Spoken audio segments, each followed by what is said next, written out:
At the progression of the Kentucky team through the year, what are you seeing from them that's allowed them to get a bit better? You know, for UK basketball, I think there's a lack of an alpha on that team.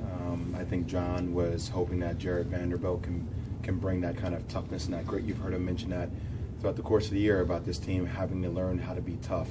I think in years prior you've had alphas who've established themselves. If that was Malik Monk a couple of years ago, you know, Brandon Knight, all these different types of players. And this year they're a talented team, but who's going to be able to step up in difficult times? Is that going to be P.J. Washington? Is that going to be Hamidou Diallo? Is that going to be Quade Green? Is that going to be Vanderbilt? So I think there's a lot of questions for this team, but there's no doubt about it. Talent, they have talent. It's a matter of it collectively working together as a unit. Do you see similarities between these teams? No, actually I don't. I think West Virginia is a team that likes to get up underneath you. Obviously they have a lead guard who has that experience, has that leadership. I think that West Virginia is tougher than Kentucky basketball because they've learned how to be tougher. They've played together longer, and we have a force in the middle like Kanate that makes a difference. He is an enforcer. He's a guy that communicates a ton, is able to be an intimidator at the rim.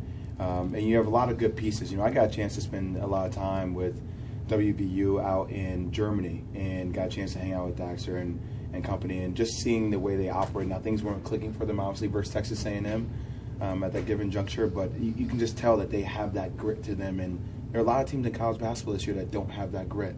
So that's an advantage right out of that gate.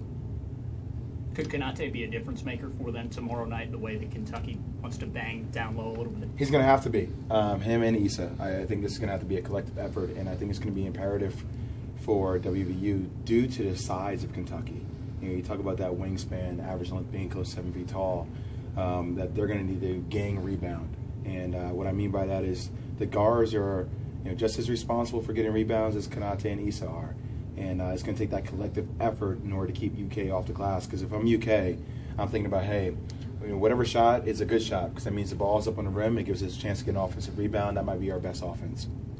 Do you see a team maybe like Connecticut a few years ago with Kemba Walker that just kind of jumps out at the end of the year? Well, how do you see it shaking out nationally?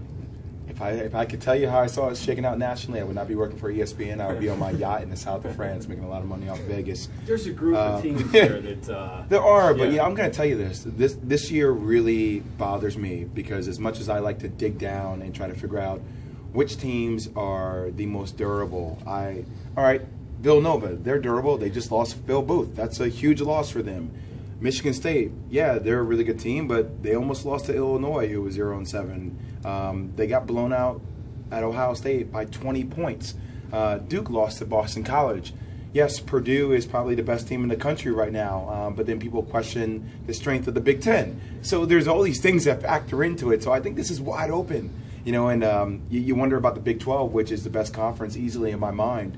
And then you think about, okay, well, you have these teams that come out of the Big 12, you know, what's going on with Kansas, what's going on with West Virginia. But will they have the legs after beating up on each other throughout the course of the regular season?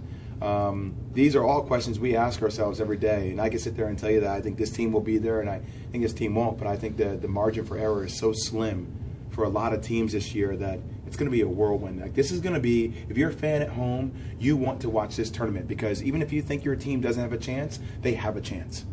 What's your formula? Veteran guard play, is that factor into it? I think guard play goes a long way in the tournament. You know, about understanding time and situation and control of the game. You know, one of the things you always worry about as far as West Virginia is that style of play.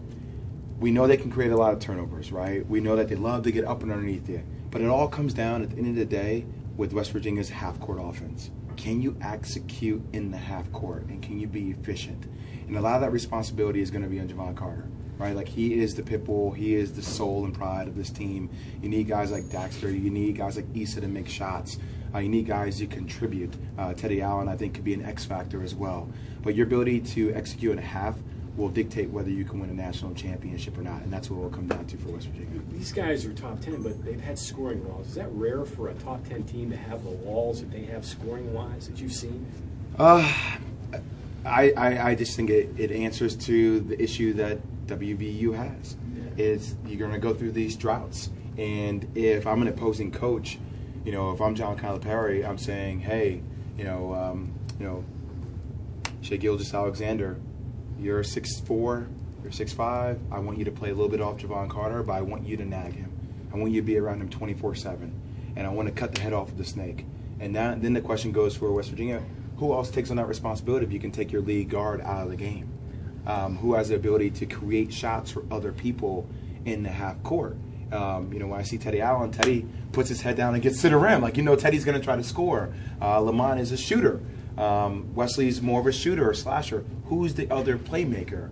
That has to be Daxter, right? He has to be able to get other guys involved. So I think these are the type of things that you're going to see teams do more and more as we get more deep into the season, because you understand who West Virginia is and how they play.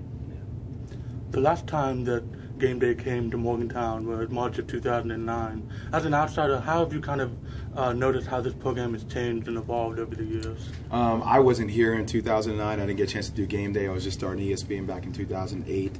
What I will say about West Virginia is that I've known Bobby for a very long time, and somebody who epitomizes what this state is all about says something.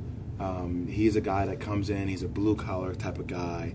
He's going to outwork you. He's going to spend time in the gym. And the thing I love about him the most is that he's a player's coach even though he's not, right? Like, he can pull a guy over to the side and talk to them like they're his boy. At the same time, he can crucify you, and you still recognize that there's that space there, that he's your coach, he's your leader. And I think this team plays the way Bobby Huggins is as a person. They are full of piss and vinegar. They want to knock you over. And even once they knock you over, they want to keep their foot on your throat. They don't want to let it up. And I think that mentality is an incredible mentality, especially within this year of college basketball where teams lack identity. Teams lack identity this year. And the one thing you know about West Virginia is who they are and how they play. You spoke to it a little bit earlier. You said this is a different kind of season. When this game was announced in May, did you expect this to be a situation where Kentucky comes into Morgantown desperately needing? Oh, hell no.